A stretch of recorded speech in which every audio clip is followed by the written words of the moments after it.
Welcome to the Genius Factory. Enjoy the video. In this video, I will explain how to use WordPress with InfinityFree. First, you'll need to create your free InfinityFree account, which is a quick and easy process. Once registered, you can choose a free subdomain like your site, epizy, com, or link your own custom domain. This initial setup is crucial for getting your website online and ready for the next steps. It typically takes only a few minutes to complete these first two important stages. Now that your account is ready, let's get WordPress installed. The easiest way is to use the Softaculous Apps installer, found in your InfinityFree control panel. Just select WordPress, fill in a few details like your site title and admin credentials, and click Install. This one-click method takes less than 5 minutes.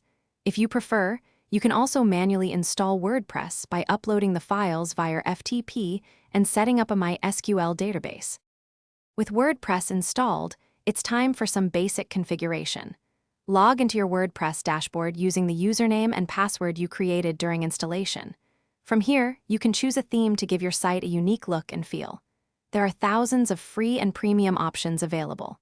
Also, install essential plugins for security, like a firewall, and for performance, such as caching.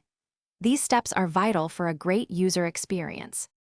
Finally, maintaining your WordPress site is key to its long-term success. Always keep your WordPress core, themes, and plugins updated to their latest versions to prevent security vulnerabilities. It's also crucial to implement a regular backup strategy. Many plugins can automate this for you. Regularly check your site's performance and security logs. These proactive measures will help ensure your website remains fast, secure, and fully functional for your visitors. Thanks for watching. If you found this helpful, don't forget to like and subscribe.